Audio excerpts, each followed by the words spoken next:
my name is Tim Brown, and I work in the UK team, predominantly dealing with E3 and the DS products. Today, we're going to do a bit of an introduction to the ways that we can work with E3 to produce not only panel layouts, but also how that digital information from the layouts can be used to provide additional documentation and data sets for the panel construction outside of that data area. Okay, so first off, we'll just have a quick look at the agenda. So you can see here the areas that we'll cover.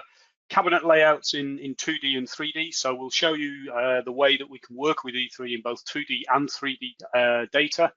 We'll also look at how we can place your components either singly or as multiple devices within those layouts.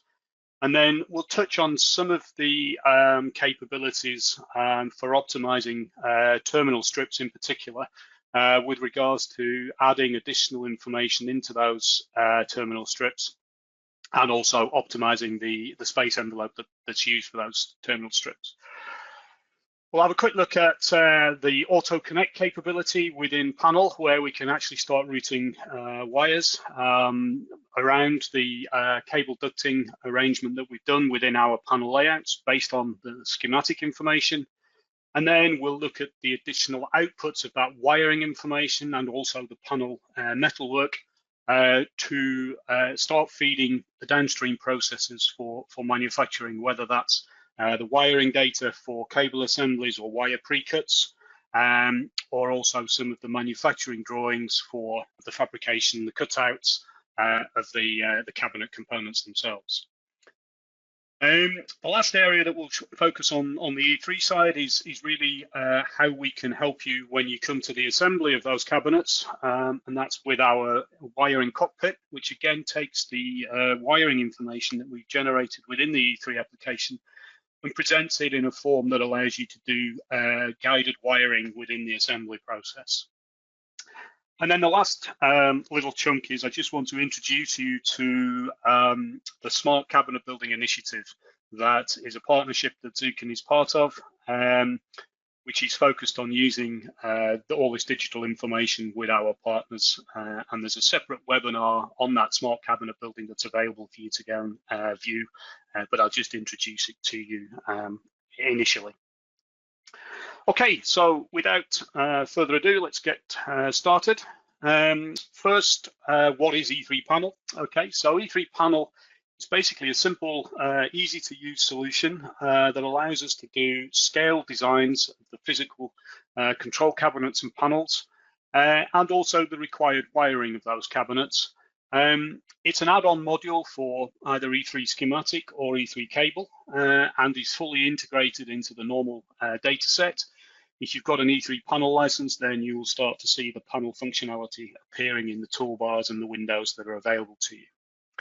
Not only can it produce the required layout drawings, we can also harness the capability of E3 to store all of that information related to the electrical design in and be able to output that for driving the drilling and milling machines, also cable and pre-cut assemblies, as well as the actual physical layouts of the cabinets.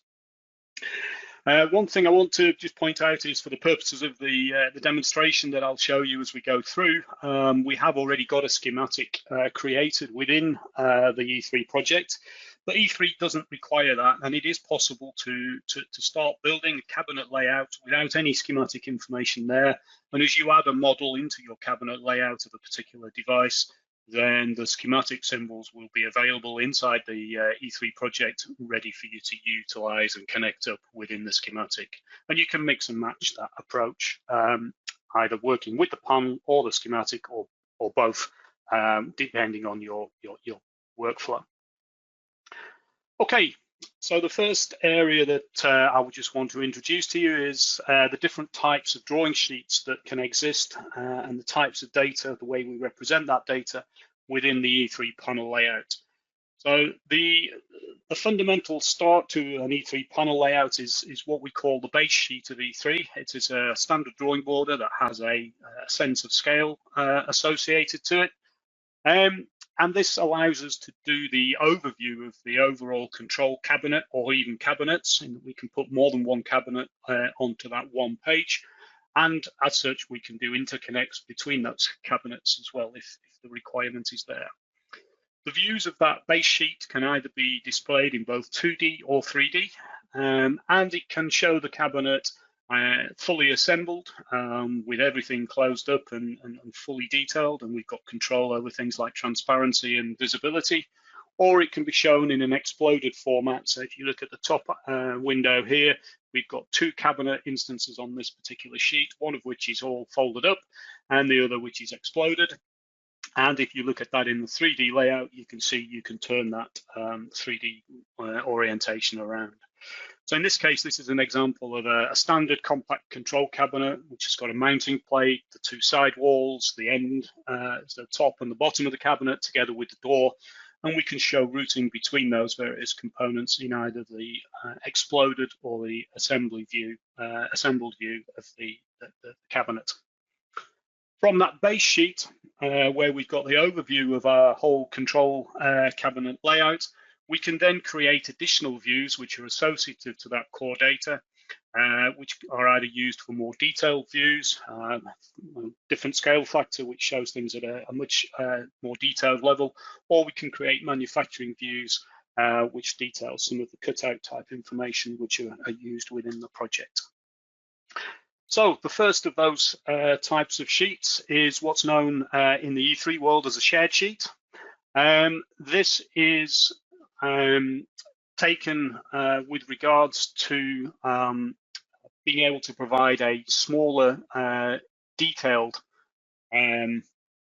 view of a particular control cabinet, so we can zoom in on a particular area so you get more detail of that. But any changes that you make in either the overview sheet or in the detail view are reflected in both of the panel sheets. Again, this shared sheet can be visible in both 2D and 3D, and it's specified by basically setting a particular scale factor for that viewport and also an X and Y shift to position that shared sheet view within the system.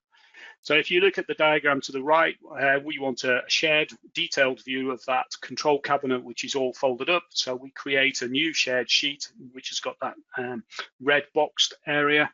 And that then generates both a 2D and a 3D representation of that control cabinet with a lot more detail. And you can create multiple shared sheets within your environment. Okay, so different sheet types. The next one is a 2D view, and as the name suggests, that is only visible in 2D. So this is where we no longer have the 3D mode, and this is typically where you may want to start putting dimensions for particular components and laying out detailed manufacturing information for a particular component. This might be useful if within the assembled cabinet, the door is closed and you can't see the mounting plate, for instance, then you can actually create a 2D view of that mounting plate together with all of its components, ready to start detailing and dimensioning if you wish. So in this case, this is a 2D view which can be used for the layout of that mounting plate inside that control cabinet that we've got there. Okay, so we'll just quickly swap to E3 and show you that in the live system. So you can see here we have a project which has got small schematic. We've got a simple motor control circuit together with our base sheet of E3.Panel. So this is our capability of the base sheet with, in this case, more than one panel instance. And you'll notice because we're running an E3.Panel license, we start to see these new tabs: panel not placed, panel placed. And we also get access to these two new toolbars, the panel toolbar and the 3D view toolbar. One of the main icons within that toolbar is the 3D mode. So when you're working in the base sheet or the shared sheet, you can toggle the 2D to 3D view. just by clicking the 3D icon. And as you make that change, you then have the ability to rotate. So here you've got the exploded view of that cabinet together with the assembled exploded view of that cabinet. If you want, you've also got access to the 3D view, which gives you quick, easy sets of predefined views that you can use to orientate your cabinet based on any of the preset views, as well as being able to use the left click navigate button. Okay, so that's our base sheet. The first sheet type that we'll look at creating is our shared sheet. So to create a shared sheet, in this case, we'll create a shared sheet of this assembled cabinet in the bottom. So I can do that by going to the Insert menu, Insert Shared Sheet. I can then give the usual sheet dialog, the name, the higher level assignment and location, specify the sheet format that I'm going to use for this object, and I can now draw the area of that displayed region that I want to detail within my shared sheet. You'll notice as I draw the area, the scale factor will change, and it will adjust that scale factor to match the data that I'm trying to zoom in. When I'm happy with the area, then I just click the left button and accept that change. And you'll notice now that I've got a new sheet created within my project, and the base panel sheet has now got the icon of a B together with the S, which is now my shared sheet, and any changes I make in either of these sheets is represented in the other one. You'll notice the 3D option is still available within this shared sheet, and I can navigate to the 3D mode if I want to, or just flick to the 2D mode as I'm working. Okay, so that's the shared sheet. If I zoom back to the base sheet, if I want to see the regions where I may have got shared sheets created, I can enable that display just by clicking on this icon, and that will then show me the areas of shared sheets that exist within the project. So you can see where you've got your detailed views. Okay, so that's a shared sheet. The next one that we want to look at is a 2D view sheet. So this is where I may want to document the dimensions, or for instance, of a particular object within my panel. So in this case, I'm going to select the component that I want a 2D view of. In my case, I'm going to use the front door. So I just highlight the component and then do a right click, and I've got access to this Create 2D view. Again, when you select the command, you get the option to name the sheet as you require. You can also choose the drawing sheet area, and you can specify a scale factor, or you can leave the scale factor on automatic, and it will automatically scale the object that you've picked to the area that's displayed in the preview window. So when I click OK, that now generates me a new 2D view of that front door. You can see it's here, and that's available for me now to start working on that 2D view, detailing the dimensions and so on within that 2D view. Okay. Those 2D views don't necessarily need to be one view on each page. You can combine them onto more than one page. So if I was to pick this left-hand door of the cabinet, again, I can create a 2D view. That prompts me to enter the drawing page again. And in this case, I'm going to change the area that I want this view to be displayed in, and I'll just move that to only occupy the left-hand side. And I know that I need this to be at a particular scale factor, say 1 to 5. Click OK, and that generates me a 2D view of that left-hand side wall on the page within that specified region. If I also want to add a 2D view of that right-hand side wall, I can also highlight that object, right-click, Create 2D View. And this time, as long as I tell it that I'm going to add it to an existing page, I can again control the area using the mouse of the area that I want this 2D view to be displayed in. I can position it on the page, and I can specify the scale factor. Click OK. And I can now see that I get my right-hand side wall on the same page as my left-hand side wall for detailing. So these 2D views can be used individually, or you can combine them together to give you more detailed layout of that information. You'll notice when you're on a 2D view page the 3D icon is no longer available to you, and these views are only 2D for usage. Okay. So you can create many 2D views, and in here I've got my 2D view of my mounting plate, and you'll see as we go through I can use these 2D views to actually start positioning and laying out the components, as well as on the base sheet and on the shared sheet. So you can work on any of the pages depending on what's most convenient for your capability to view the data. Okay, so that's the three different types of sheet that exist within the E3.Panel world. We're now going to look quickly at how we start placing components into my project. And there's a few special types of components. The first one we're going to look at is cable ducts. There are two ways of inserting a cable duct. You can do that either with the insert duct from the insert menu, which will insert what we call a dynamic duct, which has no part numbers. It's got a length and a size that you determine as you draw it. Alternatively, cable ducts and mounting rails, which we'll come on to in a second, can be stored in the database, and they can be added into the projects.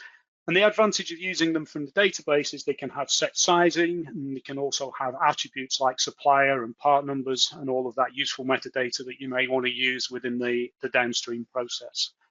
So here you've got an example. We can search for a cable duct 184-10068 and insert that into my panel layout. Same mechanism is also true for mounting rails. So these are the actual DIN rails that can be inserted for components to be mounted into the panel design. These again can be inserted manually using the dynamic mode, where you select the length and the size and the type of DIN rail. Alternatively, you can actually drag them from the database and position them into the DIN rail, into the panel layout, with all of the information set in the database, like part numbers and so on. So again, if we just have a quick look at how we can do that within the project. So if I just go to my search tab and search for a DIN rail or a cable duct. In this case, this is a cable duct. This is a standard cable duct. I can left click and drag that cable duct into my project. As I drag it onto the layout, you'll notice it behaves just like a normal component and can snap. And when it's connected to existing cable ducts or mounted to a panel, it snaps onto that and gets inserted into the project. If I do a right click on that device and do device properties, you'll notice it's got properties from the database, so things like the part number, the manufacturer, and it's also got a particular length which was determined and set in the database for that particular cable duct. Alternatively, I could insert a cable duct from the insert menu, and in this case, it's up to me the length and the size that I specify, and I could just draw that cable duct in place. But you'll notice in this particular case, although it has a device designation, it doesn't have any attributes that have come from the database. So any parts lists and so on will be incomplete with regards to the information they contain. Same is true with DIN rails. So in the case of a DIN rail, if I search for a particular component, I can highlight the object and insert that particular DIN rail into my project. And again, you'll notice that that particular device has got all of the component properties available to me, and it's got a certain size and a length as determined in the database itself. If you want to insert a static dynamic mount, then you can do that from the mount. And then again, you can specify the mount description, the length, and the size. Click OK, and then draw the length of duct. But again, that will not contain any of the data properties like supplier and part number. Okay, so that's how we can add those special components, the mounting rails and the cable ducts into a project.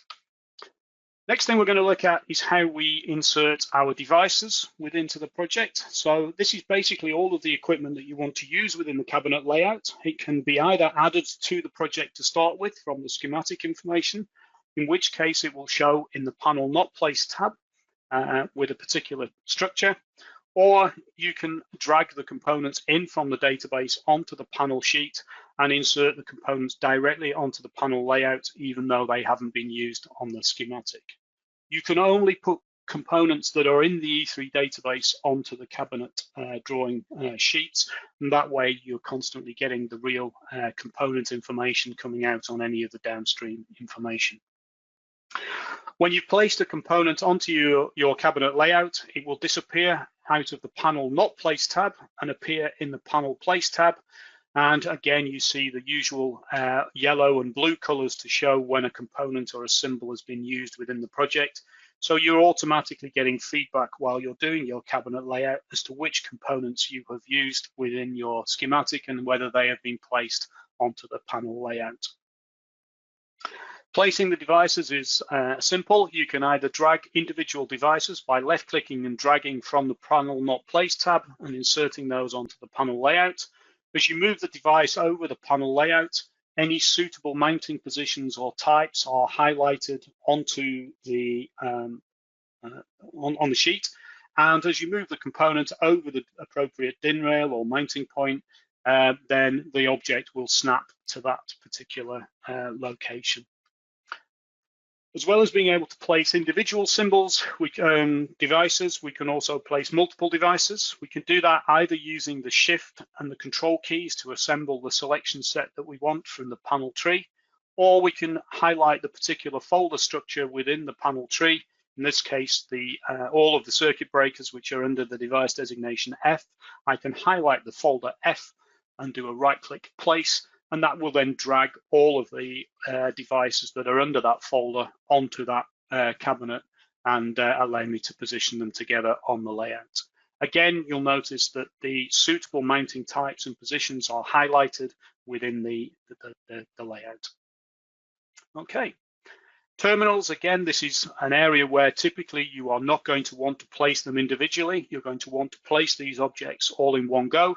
So again, highlighting multiple terminals within the tree, dragging them into the project will show you all those terminals being mounted next to each other, already highlighted on the DIN rails. So we'll have a look at that in the actual project. So I'll jump now to my panel not placed tab, and you can see now a view of all of my devices within my project that I might want to place onto my panel layout. I can do this one by one by just highlighting the component, left dragging, and you'll notice the items automatically highlight which this component snaps to. This DIN rail is of the correct type for this particular PLC component, but if I try to snap it onto this DIN rail, it literally won't allow me to mount it to an incompatible mount position. I can continue to drag more than one object in, and when I get them next to each other, you'll notice they snap together and the two objects get placed next to each other on the page. That's single devices. Again, I can use multiple devices using the Shift and the Control key to select certain devices, or I can select the entire folder and then do the right-click place and drag the entities onto the page. And again, E3 will automatically position those, highlighting the DIN rails which are appropriate for those components, and I can insert them all in one go. Okay, as well as being able to mount objects to DIN rails, certain components can be mounted not onto the DIN rails themselves, but also onto the cabinetry. So here I can move this particular component, and this will mount directly onto the mounting plate. So I can just drop that into place. I'll quickly, just so that we've got something to connect up, position all of the other objects. With regards to terminal strips, you can highlight the entire strip and left-click place, and you can see all of those terminals now get dragged onto the DIN rails and mounted into the cabinet. Again, you can highlight all of them or just part of that tree, and as you left-click and drag, they will also position onto the DIN rails. Just do the last two, and then you can see we've got something ready for us to connect together. And then the last one.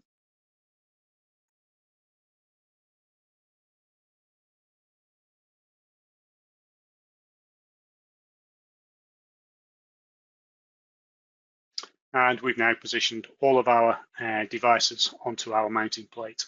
You'll notice here I'm working on the 2D view sheet. If I jump back to my base sheet, that also displays the components, as does the shared sheet and the mounting plate 2D view. So whatever I work on any sheet, it automatically appears on all of the sheets that are available to you.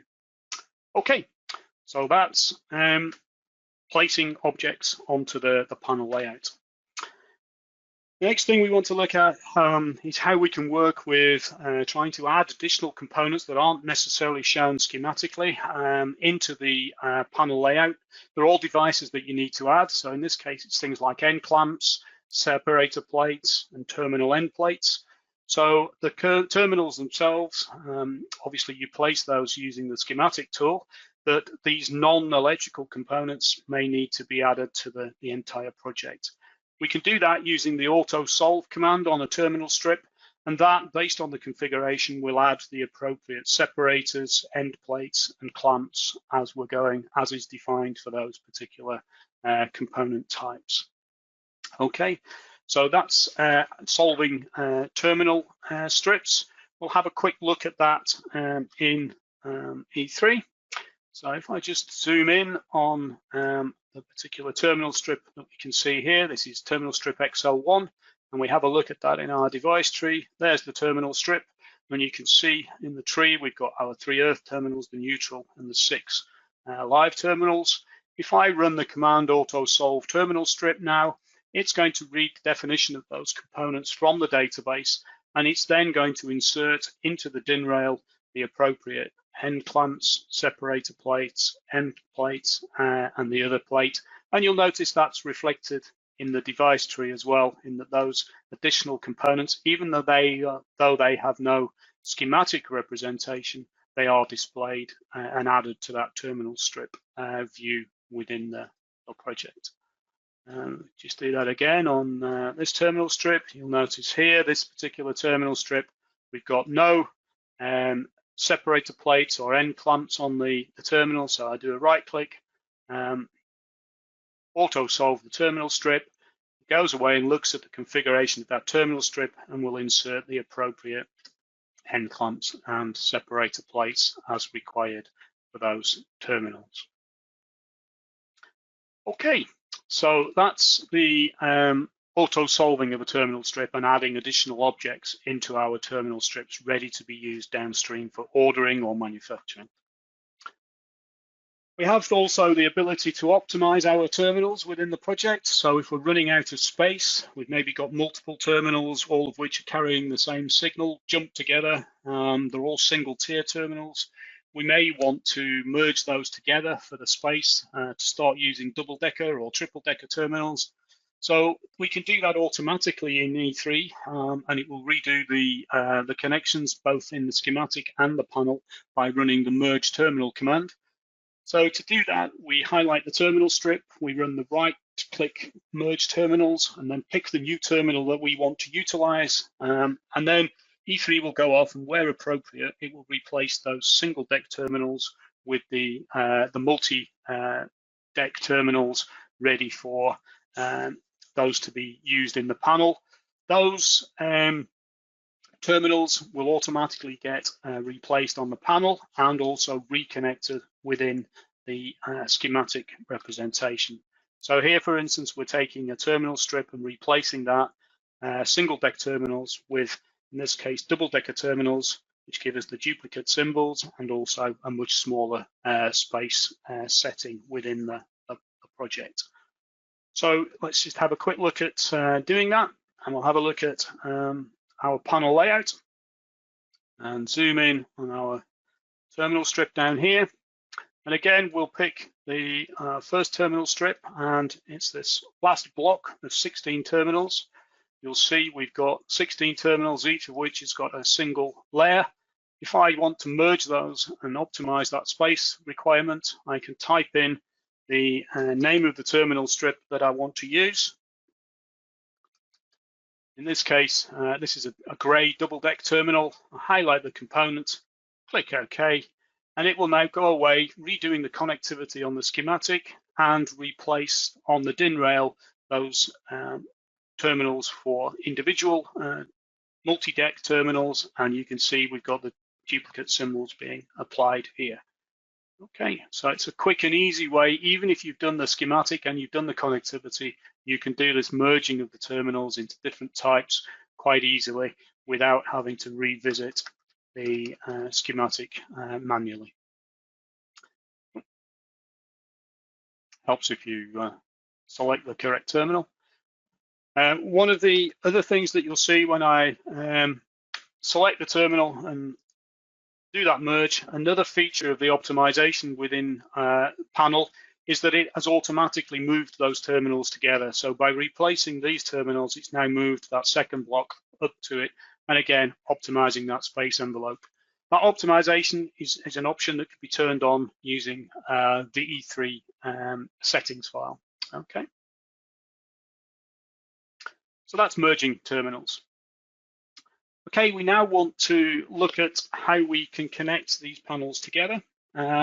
This can be done using the schematic information that we've determined. We can either do it across the entire cabinet or individual devices. If you select a single device, you highlight the device and then right-click Panel Auto Connect, and it will then place all of the wires that have been defined within the schematic. Is available to you to start routing. It then routes those wires around the cable ducts that you've defined. You may get errors if the routing duct isn't available, if there's a gap in the ducting that you've laid out, or if the wires are incorrect, then you'll get those errors in the auto routing, but it will auto connect where it can. We can also multi-select those devices. We can either select all of the devices using the Control A, or we can select a subset using the Shift and the Control key, or boxing a certain area. So we can add all of that together. And when we run the Auto Connect, you then get where it connects up the entire cabinet, and we will see the wires routed around that duct arrangement, and we will also see an element of the duct fill being represented into the cable ducts. So let's have a quick look at how we would do that. So if we zoom out, if we look at this one device here, which is the main circuit breaker, and just jump to that in the schematic, you'll notice that that circuit breaker has got a 1 mil black wire going into both sides of the component defined in the schematic. So if I was to highlight that one object and do a right-click Panel Auto Connect, you'll notice that it's chased round that particular component. I obviously have more than one device selected there. Okay, so Insert Auto Connect. Just routes that one device. The two wires have been routed, and you'll notice if we hover over the connect line, you get the black 1 mil wire that was placed in the schematic, routed through the cable ducts.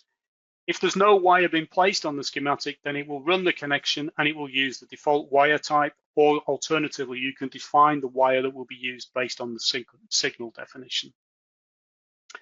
You'll also notice these red dotted lines appearing. These are signal logic lines that appear within the system, and you can choose to display all of those logic lines. So if you turn that on, this shows you the rat's nest of connectivity that has been defined within the schematic. And these are the connections that need to be routed based on that schematic definition.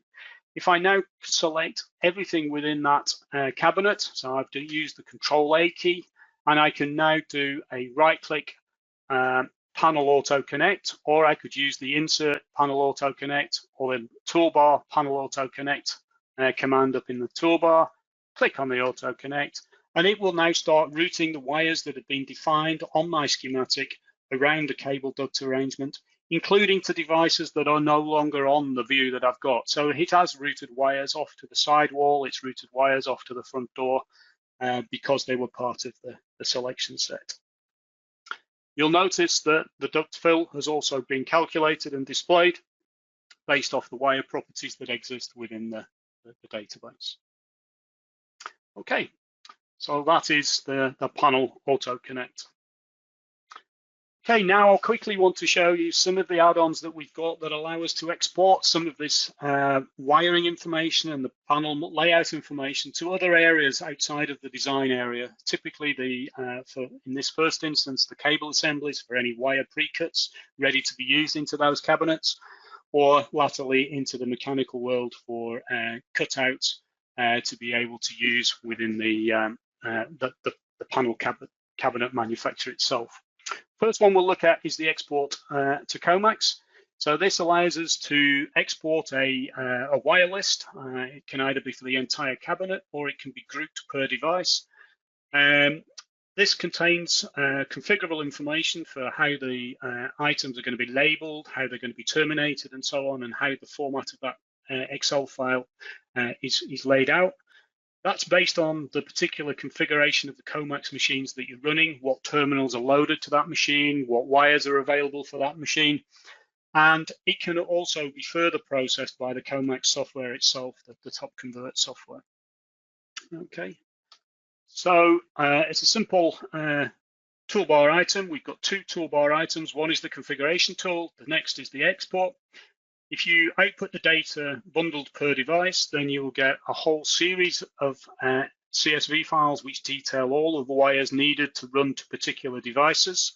Alternatively, if you change this to be one CSV file, you'll get all of the wires outputted into one CSV file for the entire cabinet that you're wanting to route. Okay, so we'll quickly have a quick view of that inside E3. So again, on my mounting plate, I'm going to start the configuration tool and just show you that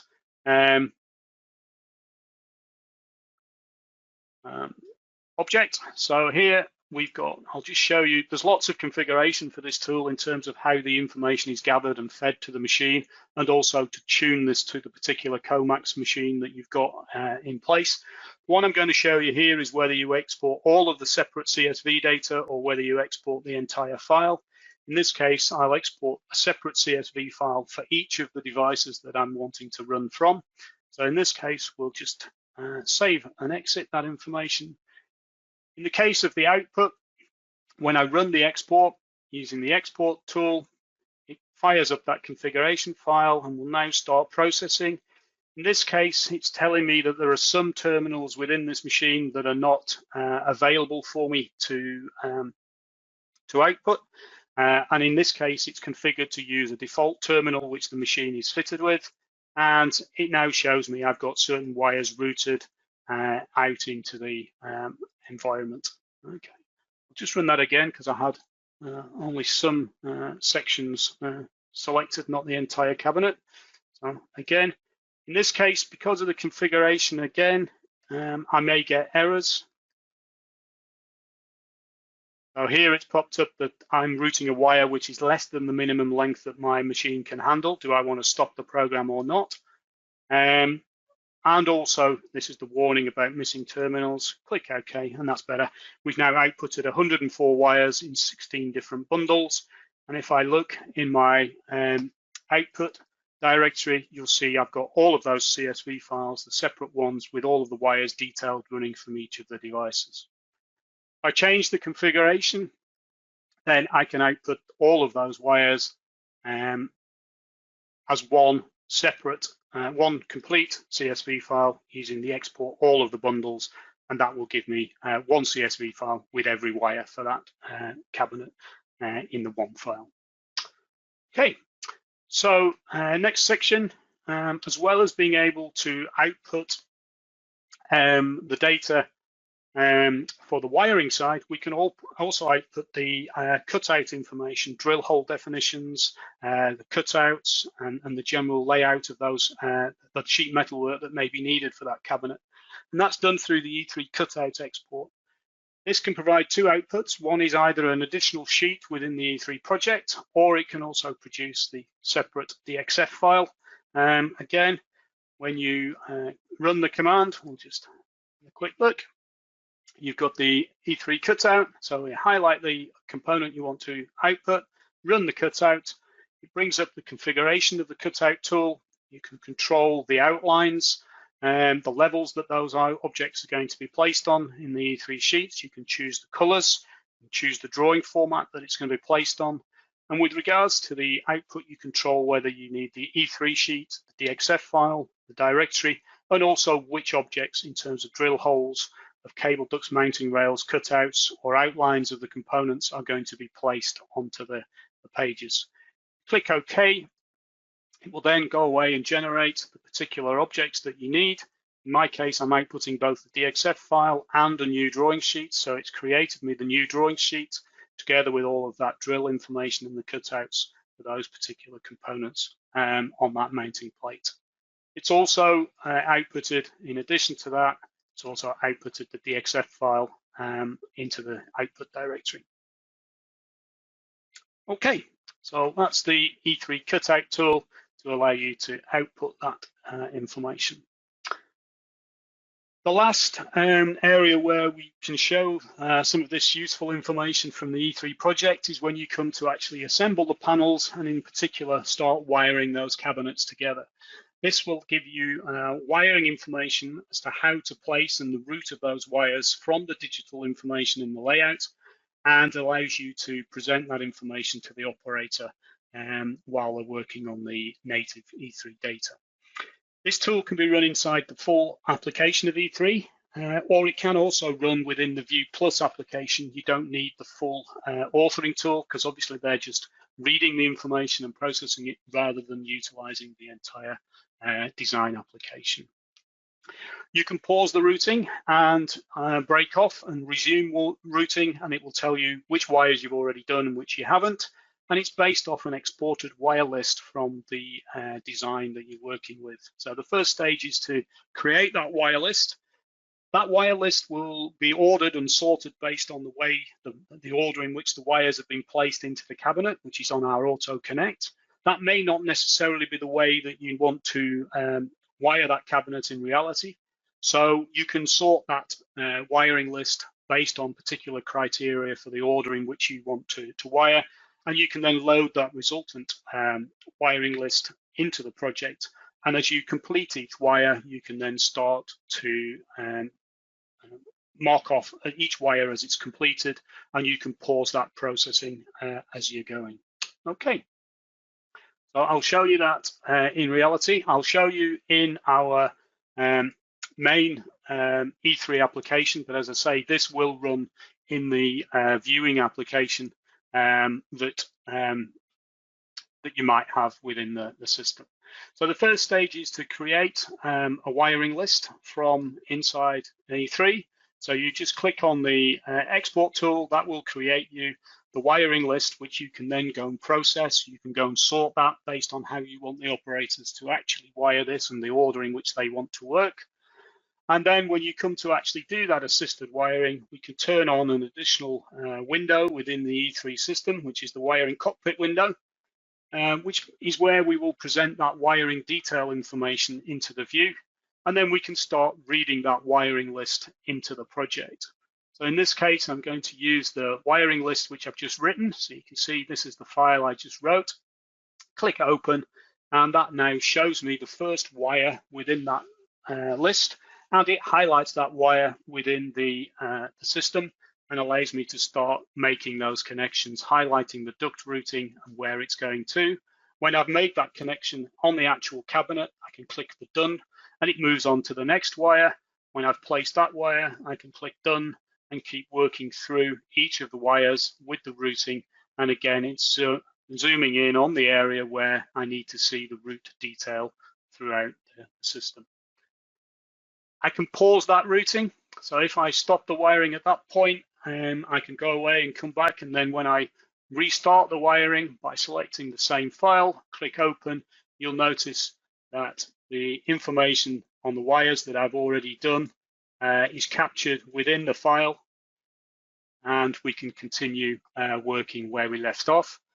In addition, if I want to see more detail as to where those routes are within the schematic, I can toggle the schematic view.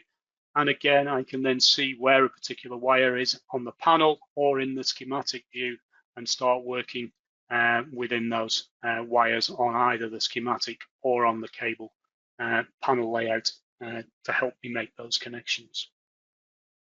Okay, so that's the wiring cockpit and how we can use that wiring information within our normal sort of manufacturing and assembly area. So that's all I wanted to show you really with regards to the E3 toolset itself. The next slides really are to introduce you to the Smart Cabinet Building Initiative, which is a partnership of Zuken and 3 of our partners, Weidmuller, Comax, and Armbruster, all of which bring their own specializations to cabinet construction, all centered around the digital twin of that object. And it's really to harness that digital twin to provide you with assembly and smart cabinet construction from manual through semi-automatic, right the way through to fully automated assembly processes for quite complex cabinet manufacture. The key thing is it's not based on crystal ball gazing. This is based on technology that's all available now in the tools that all of these partners bring to the agenda. And just to show you some of the areas where this is applicable, a quick run through of this slide here. This is where the different partners bring their expertise together into this central networking. So here we've got the cabinet design, producing that digital twin in the engineering department. We can then feed that information through to the planning and the component specification level. We can start using that same information to be able to get fully automated assembly of pre-built assembly items like terminal strips and terminal rails. If they can't do fully automated, that same information can be used for assisted assembly and also the configuration of end caps and placement of other objects onto those terminal strips. We can carry out the marking of those pre-made assemblies with automatic marking tools, or even feed the information into manual marking capabilities. And again, the same thing occurs down into the wire processing side with our interface to the Comax machines. In areas where we also have the requirement to do cabinet assembly and there are certain manual operations that have to be done, that's where Armbruster can assist by bringing that digital information to the actual work centers and the workplaces where those users are doing that assembly, and they are experts in producing those that digitally guided workplace centers. And then finally, as you've seen, the wiring assistance, the digital assembly of those wires can also be supplemented with the E3 information. So that's just a quick overview of the Smart Cabinet Building Initiative, which Zuken is a part of, together with Weidmuller, Comax, and Armbruster.